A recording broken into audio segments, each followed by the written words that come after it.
Hello everyone. क्या आप अपनी ओवरस्टैंडिंग प्रॉब्लम से ओवर थिंकिंग की प्रॉब्लम से बहुत दुखी हैं? क्या आप रात रात जागते रहते हैं? क्या आप जब स्टडी करते हैं, जब आप काम करते हैं, तभी आपके दिमाग में नेगेटिव थॉट्स घूमते ही रहते हैं? तो ये वीडियो आपके लिए है। इसमें मैं आपको 5 पॉइंट्स ऐसे समझाऊंगा जिससे आप अपनी ओवर थिंकिंग की प्रॉब्लम को ओवरकम कर सकते हो, बल्कि दूर भी कर सकते हो। पहला पॉइंट है, हमें समझना है difference between understanding versus experience. देखो, अंडरस्टैंडिंग होती है, जैसे मैं बोल रहा हूँ, आप अंडरस्टैंड कर रहे हो। तो अंडरस्टैंडिंग का मतलब जो नॉलेज होती है, जो मैं बोल रहा हूँ वो आपके कानों में जा रहा है, आप उसको समझ रहे हो। लेकिन एक्सपीरियंस और अंडरस्टैंडिंग में ये डिफरेंस है।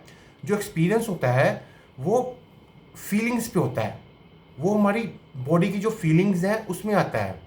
और अब अगर हमें ओवर थिंकिंग को ठीक करना है ना, तो अंडरस्टैंडिंग से ठीक नहीं होगी।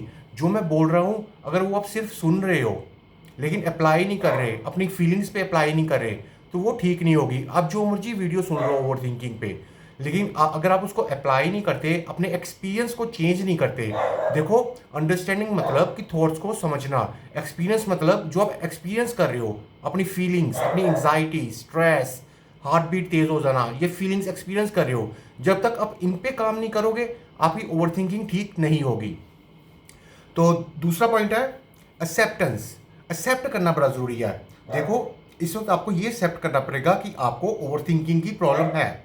इसको हम डिनाई नहीं कर सकते, इसको एक्सेप्ट करना पड़ेगा। तो जब भी आपको ओवर थिंकिंग का थॉट आता है, तो आप उसको बोलो। अब आप अपने आप को देखो ओवर थिंकिंग करते, आप अपने आप को बोलो कि मैं ओवर थिंकिंग कर रहा हूँ, और मैं इसे एक्सेप्ट करता हूँ कि जो मेरा दिमाग है वो ओवर थिंक करता है, वो फ्यूचर की वरीज को और बढ़ा चढ़ा के बताता है। इस चीज़ को एक्सेप्ट करो। जब आप ऐसे सोचते हो कि नहीं, मैं इस चीज़ को एक्सेप्ट नहीं कर सकता, मेरा दिमाग ऐसा क्यों है, मेरा दिमाग नॉर्मल क्यों नहीं है, मेरे को ज़्यादा थॉट्स क्यों आते हैं, इनको एक्सेप्ट करना सीखो। राइट डाउन कर लो, जनरलाइजिंग करो। राइट डाउन करने से हमारा मन हल्का हो जाता है। तो एक्सेप्ट करो, लाइफ को एक्सेप्ट करो जैसे भी है। अगला पॉइंट है विटनेसिंग। विटनेस हम किसको कहते हैं? विटनेस हम कहते हैं देखना। देखो, आप माइंड में जब थॉट आता है, तो आप उसको देखते हो। आप उसको असल में आप उसको देखते नहीं हो, आप उसमें फंस जाते हो। आप थॉट्स को अपने अंदर देखते हो, मतलब कि अपने आप को थॉट्स समझते हो। आप थॉट्स नहीं हो, आप उससे ऊपर हो। आप जैसे आकाश होता है, ठीक है? आप आकाश हो। आकाश में क्या होता है? आकाश के आगे से बादल जाते हैं, आते हैं, जाते हैं। आकाश को कोई फर्क नहीं पड़ता। ऐसे ही आपका जो माइंड है, उसमें थॉट्स आते हैं, जाते हैं, लेकिन मेरे कहने का मतलब कि आपकी सोल, जो आपकी सोल है, उसमें थॉट्स, माइंड के थॉट्स आएंगे, जाएंगे। लेकिन आपको विटनेस करना है, आपको सिर्फ देखना है। आपको ये नहीं कहना कि ये थॉट बुरा है, ये थॉट अच्छा है। आपको सिर्फ देखना है। और देखते देखते थॉट्स की जो पावर होती है वो लेस हो जाती है।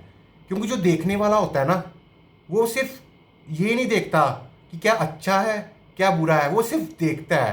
तो देखने से क्या होता है, जो थॉट्स हमारे होते हैं, हम क्या करते हैं, हम थॉट्स के साथ आइडेंटिफाई कर लेते हैं, अपने आप को आइडेंटिफिकेशन कर लेते हैं कि ये मेरा थॉट है, मेरा कैरियर, मेरे रिलेशनशिप्स, मेरी फैमिली, मेरा बच्चा।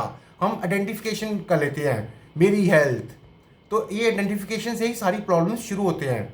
आप देखो, थॉट आ रहा है, थॉट जा रहा है, अपने आप को डिस्टेंस करने की कोशिश करो। जब मैं कहता हूँ अपने आप को डिस्टेंस करो, मतलब कि मेरे कहने का ये मतलब है कि जब थॉट्स आ रहे हैं, उन आपने देखा कि थॉट आ रहा है, वो आप स्टे करेगा। अगर आप उससे फाइट करोगे, उसको भगाने की कोशिश करोगे, क्योंकि जिस चीज़ को आप रोकते हो ना, वो और ज़ोर से आती है। जब थॉट्स को सप्रेस करने की कोशिश करते हो, तो जो माइंड होता है वो दबता है। जब माइंड दबता है, वो थॉट्स को और इंटेंसिटी से प्रोड्यूस करता है, तो आपको और थॉट्स आते हैं। तो थॉट सप्रेशन को रोकना बहुत ज़रूरी है आपके लिए। अगला पॉइंट है अनसर्टेनिटी।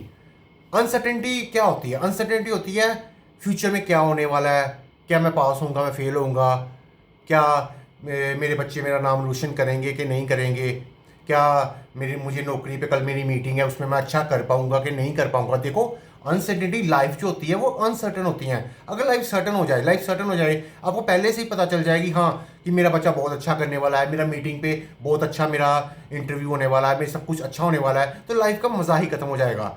आपको ये चल जाए कि मेरा बच्चा, पहले से ही आपको पता चल जाए मेरा बच्चा बड़े होकर IPS IAS बनने वाला है, लेकिन जब वो IPS और IAS बनेगा तो आपको तो पहले से ही पता होगा।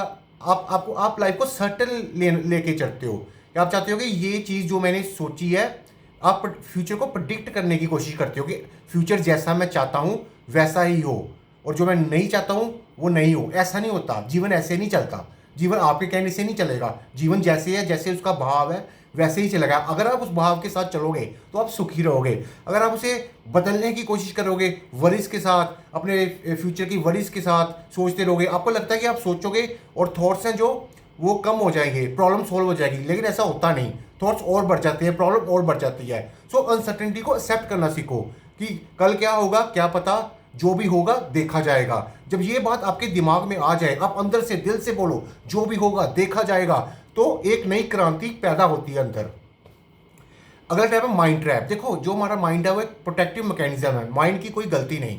असल में अगर हम ये विटनेसिंग, अवेयरनेस, ये सारी चीज़ें करेंगे ना, ओवर थिंकिंग कम हो जाएगी, माइंड सोचना बंद कर देगा, तो माइंड तो मर जाएगा। माइंड है थॉट्स की वजह से माइंड है। माइंड कोई फिजिकली चीज़ नहीं है हमारे अंदर। जैसे ब्रेन तो फिजिकली चीज़ है, लेकिन जैसे कंप्यूटर में हार्डवेयर और सॉफ्टवेयर होता है, जो माइंड हमारा है वो सॉफ्टवेयर है, और जो हार्डवेयर है वो हमारा क्या है, हमारा बॉडी। तो ऐसे माइंड ट्रैप में हम फंस जाते हैं। माइंड को हर हाल में जिंदा रहना है, लेकिन वो जिंदा सिर्फ आपकी हेल्प के साथ रह सकता है। देखो, माइंड जो होता है वो बड़ा अच्छा सर्वेंट होता है, लेकिन जब वो हमारा मास्टर बन जाए वो हमारी ज़िंदगी को तबाह कर देता है। तो इसलिए आपको माइंड ट्रैप से आना बाहर निकलना बहुत ही ज़रूरी है। तो ये थे कुछ पॉइंट्स मैंने आपको समझाने की कोशिश की। अगर आपको अच्छे लगे हों तो लाइक एंड सब्सक्राइब, शेयर कीजिए अपने दोस्तों के साथ ये वीडियो, और कमेंट्स में बताएं कि आपको ये वीडियो कैसी लगी, अच्छी लगी, या मैं क्या इम्प्रूवमेंट्स कर सकता हूँ। और अपनी नोटिफिकेशंस को ऑन कर रहे हैं, क्योंकि मेरी नेक्स्ट वीडियो आपको तभी मिल पाएगी। और मैं एक साइकोलॉजिस्ट हूँ, मैं पर्सनल कोचिंग भी देता हूँ। अगर आपको लगता है कि आपकी ओवरथिंकिंग की प्रॉब्लम ज़्यादा है, आप खुद से सॉल्व नहीं कर सकते, या वीडियोस को देख देख के सॉल्व नहीं कर पाते, आपको पर्सनल गाइडेंस, पर्सनल कोचिंग की ज़रूरत है, तो आपको सारी डिटेल्स, मेरी कॉन्टैक्ट डिटेल्स मेरे इस वीडियो के बिलो जो डिस्क्रिप्शन बॉक्स है उसमें मिल जाएंगी। Thank you very much.